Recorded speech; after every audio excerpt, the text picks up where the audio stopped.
Okay, now let's take the case of a switch case statement that is generally used for the calculator operation. Here we are interested to calculate the summation, difference and multiplication with respect to two numbers. Now first we have to analyze and understand what is the basic structure of a switch statement is. So switch generally have an option, and that option will be the case values. Here option will be 1, 2, 3, 4 and hence in the similar manner. So it can be unit of default also. Now here the thing is that this based on the case condition, that's the option we need to give the results.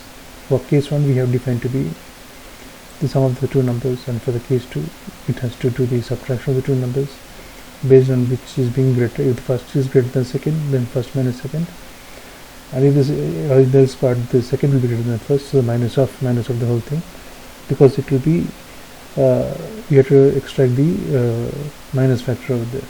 Now in the case 3 we have taken the product of two numbers, that is we are just making a star in between the two numbers.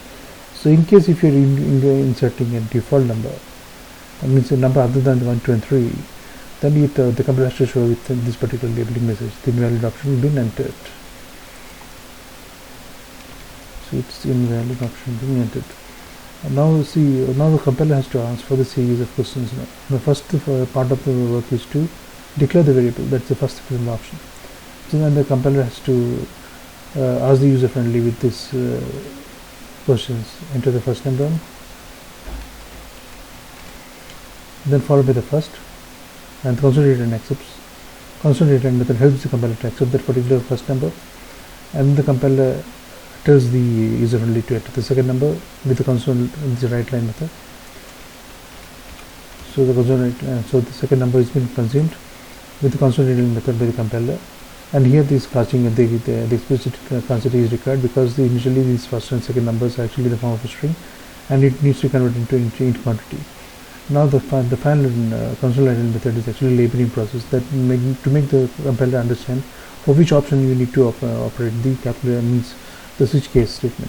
For example, now if this option has to be also be an int quantity when declared over here, that means that for I it will do the summation process if the option is 1, and I will do the subtraction process if the option is 2, and 1 it will be for summation, and if this option value is 3 over here, then it will take the multiplication process, and the multiplication process happens over here in this particular step. Now if this option 1 is given to be 1, if this option is entered to be 1 and first is entered to be 25 and second is entered to be 25, so 25 plus 25 answer will be displayed.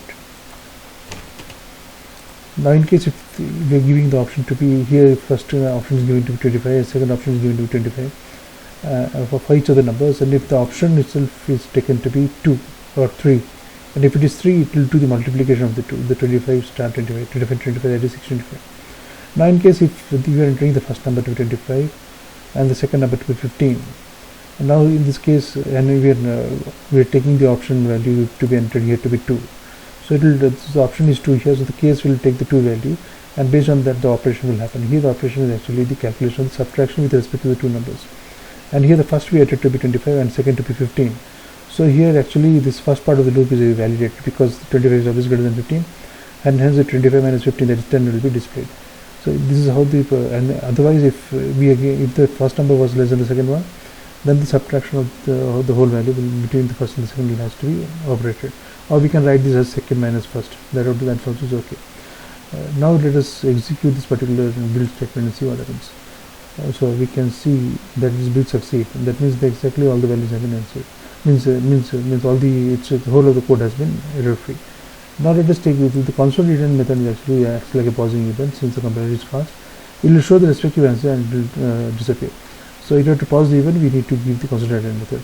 Now we will just give a start and start working with the console. Now let's give the first number to be 25, and we give the second number to be 25, and we give the option to be 3. So we get the answer as 25 into 25. That's product is 25 into 25 is 625. Now we will close the browser and we will debug once again, and we will check for the addition process.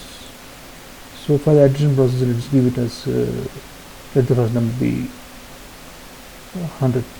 and the second number be 50. So we have to check for the exact entry of the option. The option value happens to be 1 for 7, so we have to give the enter the 1 value. So we get the answer as 100 plus 50, that's 150. Exactly, it's been giving the right answers. Now let us take the case where we need to go for the option 2, that's for subtraction. So now let us take the value of the first number to be 25 and second number to be 125, and let us an option 3 is for subtraction. So the difference of the two is again it is 25 minus 125. It's minus of 25 minus 125. That's happening in the second part of the loop. That means it's over here. It goes because this first number is smaller than the second. First was 25. This is 125. It skip the first part of the if. It will go to the second part of the else statement, and here the 25 minus of 25 minus 125 will happen. That's altogether giving the value to be 100. And so this is how we get the display with respect to the calculated problem.